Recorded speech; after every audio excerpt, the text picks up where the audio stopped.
नमस्कार, मैं शंभू कुमार सिंह और आप देख रहे हैं नेशनल दस्तक। सोचिए, इस देश का टीवी अखबार किस तरह का अफवाह फैलाता है वो समझिए। इंडिया गठबंधन बने लगभग 1 महीने से 2 महीने से ज्यादा का समय हो गया है, लेकिन कोई ऐसी दिन खबर नहीं आएगी कि इंडिया गठबंधन टूट गया। पहले कहा गया जयंत चौधरी खेल से बाहर हैं, जयंत चौधरी बीजेपी के साथ चले गए। उसके बाद कहा गया कि अब अरविंद केजरीवाल कांग्रेस में टूट है। लेकिन सबसे ज्यादा लड़ाने की कोशिश हुई नीतीश कुमार और लालू यादव को। ये वो कड़ी है जहां से बीजेपी की कमजोर नस दबी हुई है। खबर आई कि सीबीआई गई है सुप्रीम कोर्ट लालू यादव को जमानत रद्द करवाने के लिए। उसके बाद आरजेडी के जो नेता हैं और मेंबर ऑफ पार्लियामेंट है मनोज झा, उन्होंने ट्वीट किया कि ये सीबीआई नहीं, इस देश के प्रधानमंत्री और गृह मंत्री की कोशिश है। उन्होंने ट्वीट कर दिया। क्या तेजस्वी यादव और नीतीश कुमार में डील हुई थी? आज लालू यादव ने साफ कर दिया है कि हमारी कोई डील नहीं है। तेजस्वी बनेंगे मुख्यमंत्री जब समय आएगा तो, लेकिन हमारी जो प्राथमिकता है, हमारा जो फोकस है वो ये है कि 2024 में कैसे बीजेपी की सत्ता को उखाड़ फेंकना है। अब सवाल सबसे बड़ा है, कांग्रेस के पाले में अब गेंद है। कर्नाटक जीतने के बाद कांग्रेस जो है वो अपने शबाब पर है। उसका उत्साह कहीं अति उत्साह में न तब्दील हो जाए।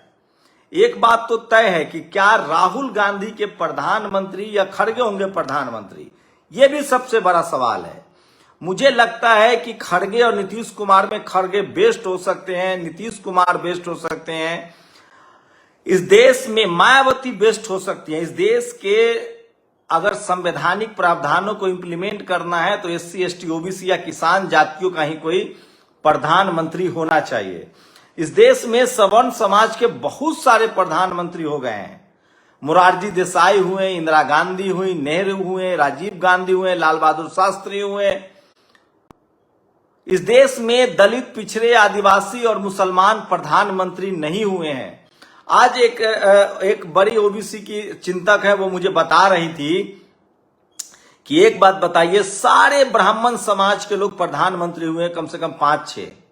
इस देश में मुख्यमंत्री ब्राह्मण समाज के होते रहे हर राज्यों में। पहले शुरुआत के 60 साल 70 साल तक देखिए, आजादी के 73-74 साल हो गए हैं। शुरुआत के 50 साल तक देखेंगे तो सिर्फ सवर्ण समाज के लोग ही मुख्यमंत्री होते थे। आज तो कई ऐसे राज्य हैं, बंगाल में गैर सवर्ण कोई मुख्यमंत्री नहीं हुआ। यूपी बिहार छोड़ दीजिए। तो सवाल है कि अब तो कम से कम SC ST OBC को, पार्टी कोई भी हो, अगर OBC में जागरूकता रही। अभी सोचिए, मध्य प्रदेश में अमित शाह ने कहा कि हम चुनाव के बाद तय करेंगे CM, लेकिन ये उनसे सवाल पूछा गया था कि क्या मुख्यमंत्री बदल दिया जाएगा। अमित शाह बहुत कठोर है मीडिया के प्रति। उन्होंने कहा कि आप मत चिंता कीजिए, हमारा काम है, पार्टी का काम है, हम इसको सोल्व कर लेंगे।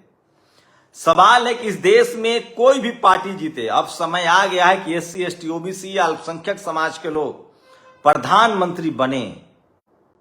तब जाकर सवाल है कि इस देश में जो तमाम संसाधन है, तमाम जो संसाधन है, सुप्रीम कोर्ट हो, हाई कोर्ट हो, मीडिया हो, जुडिशियरी हो, कॉलेज यूनिवर्सिटी हो, उसमें 90% लोगों की भागीदारी ही नहीं है।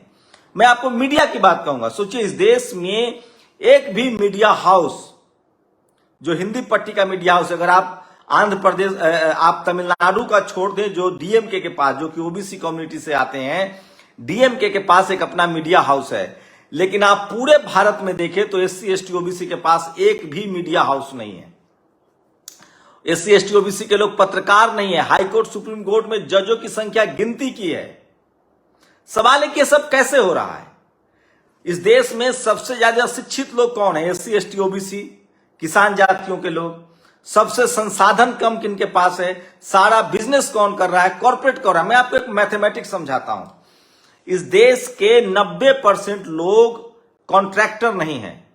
आप समझिए कि 1 किलोमीटर सड़क बनाने का ठेका 250 करोड़ में मिलता है। आप पता कीजिए कि कौन लोग कॉन्ट्रैक्टर है। इसलिए जब मायावती मुख्यमंत्री थी तो उन्होंने प्रावधान किया था कि 25 लाख, 50 लाख या 1 करोड़ तक के ठेकेदारी में आरक्षण होगा, रिजर्वेशन होगा।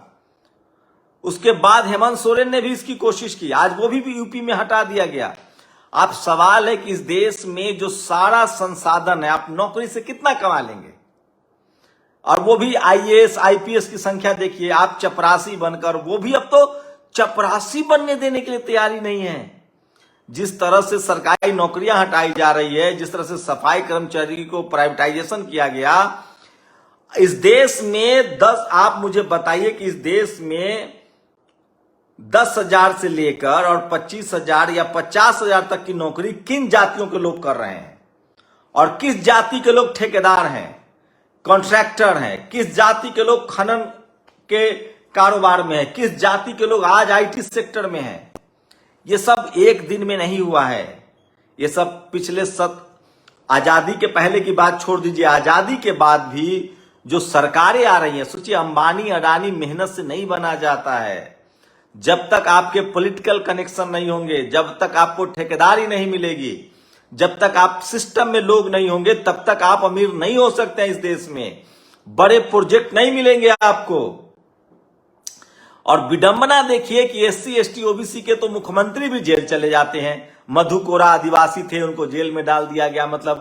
मतलब सोचिए। और सवर्ण समाज से विजय माल्या, ब्राह्मण समाज से पैसा लेके ऐश कर रहा है नीरव मोदी, मेहुल चौकसी, कौन संदेशरा। मतलब इस देश में करोड़ों रुपए लूट कर और लोग विदेश जाकर मजे कर रहे हैं, और लालू यादव जेल खट रहा है, मधु कोरा जेल खट रहा है, मायावती जी को भ्रष्टाचारी कहा जाता है, अखिलेश यादव को भ्रष्टाचारी कहा जाता है। और इसकी वजह है कि इस समाज के लोग, इस समाज के नेता बोलने के लिए तैयार नहीं है। आप लोग कब तक गूंगे बहरे रहेंगे? कब तक अपने संवैधानिक अधिकारों के लिए नहीं बोलेंगे? आप सोचिए कि इस देश में रतन लाल ठीक कहते हैं, जो आइडिया है वो मैं उनके नाम से शेयर करता हूं, कि इस देश में सरकारी स्कूलें तब तक ठीक थी, सरकारी स्कूल में तब तक पढ़ाई होती थी, तब तक ठीक थी, जब तक वहां एससी एसटी ओबीसी और किसानों के बच्चे नहीं पहुंचे थे। और जैसे सरकारी स्कूल में ये लोग पहुंचने लगे, उसको बर्बाद कर दिया गया और प्राइवेट स्कूल का जाल खड़ा कर दिया गया और शिक्षा को बेच दिया गया। अब क्या हुआ, जैसे ही किसी भी तरह से सरकारी मेडिकल कॉलेज, सरकारी इंजीनियरिंग कॉलेज में एससी एसटी ओबीसी के लोग पहुंचने लगे, वहां भी महंगा कर दिया गया, उनको बनाना बंद कर दिया गया। और अब तो नौकरियों में नॉट फाउंड सुटेबल लिख दिया गया। जब तक प्रोफेसर, डॉक्टर, इंजीनियर बनने लगे तो वहां इन्होंने एडहॉक पर नौकरी शुरू कर दी।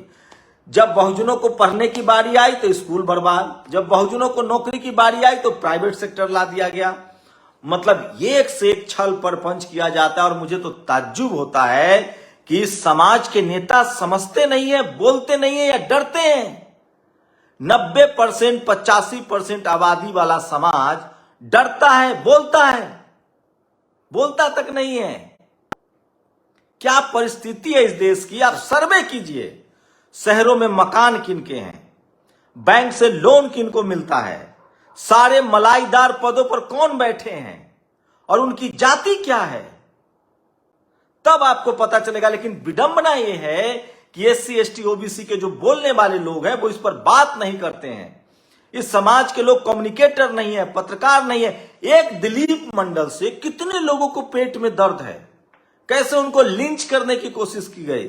अभी भी मुश्किल से 5 से 7 लोग हिंदी पट्टी में एससी एसटी ओबीसी के लोग हैं जो बात कर रहे हैं। मैं आप लोगों से गुजारिश करता हूं कि आप लोग सांप को दूध पिलाना बंद कीजिए, टीवी अखबार देखना बंद कीजिए, उनके फेसबुक, ट्विटर, उनके व्हाट्सएप, उनके फेसबुक को, ट्विटर को, यूट्यूब को अनसब्सक्राइब कीजिए। जो आपके संवैधानिक अधिकार के खिलाफ है, जो आपके आरक्षण के खिलाफ है, जो आपके चुनाव लड़ने के खिलाफ है, जो आपके नेताओं को भ्रष्टाचारी कहता है, और जहां आपके लोग नहीं हैं। सोचिए, हाई कोर्ट, सुप्रीम कोर्ट में कोलेजियम है, वहां आपके जज नहीं बन पाते हैं। लोअर जुडिशियरी में आपके बच्चों को कम नंबर देकर फेल कर दिया जाता है। सोचिए, लखनऊ अंबेडकर यूनिवर्सिटी में ओबीसी का आरक्षण नहीं है, जबकि इकोनॉमिक वीकर सेक्शन का आरक्षण लागू हो गया।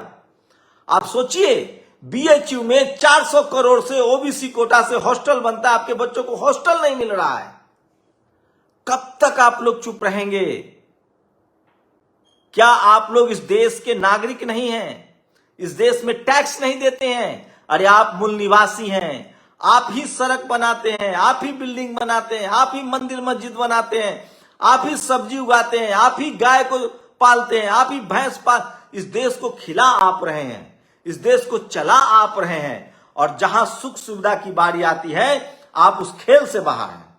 सोचिए, समझिए, और इसके लिए जरूरी है कि आप सड़कों का नेता चुनिए। और अब मौका आ गया। पहले आपके पास टीवी नहीं था, अखबार नहीं था, आपको बोलने नहीं दिया जाता था। अब तो आप फेसबुक पर बोलिए और पैसा भी कमाइए, आप यूट्यूब पर बोलिए अपने संवैधानिक अधिकारों के लिए और पैसा भी कमाइए। अब आप ट्विटर पर बोलिए, लिखिए अपने संवैधानिक अधिकारों के लिए और पैसा भी कमाइए। अगर मैं इस देश के बहुजनों से अपील करता हूं, अगर आप ग्रेजुएट हैं, 10+2 हैं, आप बेरोजगार हैं, टीचर बनना चाहते हैं, क्लर्क की नौकरी चाहते हैं, आप 2 साल 3 साल सोशल मीडिया पर आके काम कीजिए, आप एक दिन करोड़पति हो जाएंगे। यकीन कीजिए मेरी बातों पर। आपको इस तरह के नए दुनिया बदल रही है। खेत जोतता है, हल चलाते हैं, गाड़ी चलाते हैं, मजदूरी करते हैं, सारा काम हम लोग करते हैं। अब जरूरत है कि जो बहुजन समाज का पढ़ा लिखा युवा है, मैं उनसे अपील करता हूं इस वीडियो के माध्यम से, अगर आप क्लर्क की नौकरी करने की फिराक में हैं, आप railway, group D, group B, मैं नौकरी को खराब नहीं कह रहा हूं, लेकिन नौकरियां अगर नहीं है तो ये नया तरह का मौका है। एक मोबाइल लीजिए, एक लैपटॉप लीजिए, एक कंप्यूटर लीजिए, मामूली सा एडिटिंग सीखिए, और अपने आप में जो भी टैलेंट है, आप वीडियो बना सकते हैं, सामाजिक आंदोलन को चला सकते हैं, फूले पेरियार के किताब को कोट कर सकते हैं, जो भी आप कर सकते हैं। आपके आसपास कोई गड़बड़ी हो रही है, कोई घटना हो रही है, उसको विवरण दे सकते हैं। आप ट्विटर पर लिखिए, वीडियो डालिए, संवैधानिक तरीके से अपनी आवाज उठाइए और पैसा भी कमाइए। ट्विटर पर बोलिए, पैसा भी कमाइए, यूट्यूब पर बोलिए, वीडियो डालिए, पैसा भी कमाइए, फेसबुक पर बोलिए, पैसा भी कमाइए। ये नए तरह की नौकरी है, और इससे आप अगर भागेंगे, नहीं करेंगे तो आप पिछड़ जाएंगे। इसलिए थोड़ा सा अपने बच्चों को टेक्नोक्रेट बनाइए, टेक्नोसेवी बनाइए, और अपने संवैधानिक अधिकार के लिए बोलिए, ताकि कर्मकांड के खिलाफ, अंधविश्वास के खिलाफ, अपने संवैधानिक अधिकार के पक्ष में, संविधान के पक्ष में आवाज उठाइए। डर निकाल दीजिए दिमाग से। जिस दिन इस देश का बहुजन समाज सिर्फ बोलने लगेगा, हम सब काम करते हैं, हम लोग मेहनत का सारा काम हम करते हैं, लकड़ी हम चीरते हैं, फर्नीचर हम बनाते हैं, लोहा हम पीटते हैं, खनन हम करते हैं, खेत हम जोतते हैं, बिल्डिंगें हम बनाते हैं, गाड़ियां हम चलाते हैं, भैंस मवेशी हम पालते हैं, खेत हम जोतते हैं।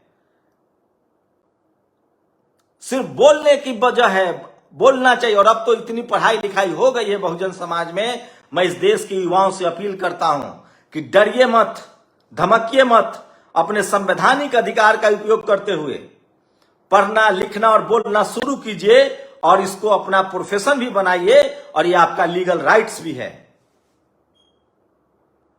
चाहे आप युवा हो, चाहे नौकरी पेशा हो, या आप नौकरी से रिटायर हो, अपने संवैधानिक अधिकार के दायरे में रहते हुए, संविधान सम्मत शब्दों का इस्तेमाल करते हुए, अपने समाज के लिए, अपने देश के लिए, अपनी कम्युनिटी के लिए, अपनी विचारधारा के लिए खड़ा होइए। इस देश को मजबूत बनाने के लिए खड़ा होइए। नहीं तो आप टीवी अखबार के सिर्फ ग्राहक हैं। अब तक टीवी अखबार आप खरीदते थे, देखते थे, आप पैसा देते थे। आज आपके पास मौका है, टीवी अखबार का बॉयकॉट कीजिए। आपको जानकर हैरानी होगी, आपके नेताओं को बुलाया जाता है टीवी अखबार में इसलिए कि आप दर्शक बनकर देखिए। आज भी SC ST OBC को टीवी अखबार में नौकरी नहीं दी जा रही है। आप दर्शक मत बने रहिए, आप भी कंटेंट क्रिएटर बनिए। आप लिखिए, पढ़िए, बोलिए, अपने मन से डर निकालिए, संवैधानिक अधिकारों का प्रयोग कीजिए। और जिस दिन इस देश का बहुजन समाज बोलने लगा, लिखने लगा, पढ़ने लगा, ये देश भी बेहतर होगा, ये मुल्क भी बेहतर होगा, संविधान भी मजबूत होगा, डेमोक्रेटिक सिस्टम भी मजबूत होगा, और इस देश में जातिवाद भी खत्म होगा, महिलाओं के प्रति अत्याचार भी खत्म होगा, और इस देश को हम बेहतर बना सकते हैं। आप मछली पकड़ते हैं, आप नदियों को साफ रखते हैं, आप जो भी काम करते हो उस काम के हुनर को यूट्यूब पर, फेसबुक पर, ट्विटर पर डालिए उस वीडियो को। अब तो कैमरे का भी झंझट नहीं है, एक मोबाइल सबके हाथ में आ रहा है। ये क्रांति है, ये क्रांति है, समझिए आप। बाबा साहब ने जो संविधान दिया है उस संविधान को मजबूत करने की एक क्रांति है। ये जो हाथ में मोबाइल है, ये जो कैमरा है, ये अत्याचार भी रोकेगा, ये रोजगार भी दे रहा है, ये आपका संविधान भी मजबूत कर रहा है, डेमोक्रेसी भी मजबूत कर रहा है और आपको आपके पैरों पर भी खड़ा कर रहा है। इसलिए इस चमत्कार को नमस्कार भी कीजिए और इसका इस्तेमाल सीखिए। इसके इस्तेमाल से आपके सारे दरवाजे खुलेंगे। अगर आप स्टूडेंट हैं तो पढ़ाई कर सकते हैं, सोशल मीडिया से कमाई कर सकते हैं। अगर आप नेता हैं, अपना प्रचार प्रसार कर सकते हैं। अगर आप कोई कारीगर हैं, आप भले ट्रक चलाते हो, आप रिक्शा चलाते हो, ठेला चलाते हो, अपने लिए 1 घंटा निकालिए, वीडियो बनाइए, बताइए दुनिया को। कोई आपको पैसे नहीं दे रहा है, कोई आपके साथ बदतमीजी कर रहा है, बदसलूकी कर रहा है, कोई आपके साथ शोषण कर रहा है, कोई आपके पैसे नहीं दे रहा है, आपके साथ बदतमीजी कर रहा है, वीडियो बनाइए, डालिए उसको। वो दौर गया जब टीवी अखबार के सहारे आप बैठे थे।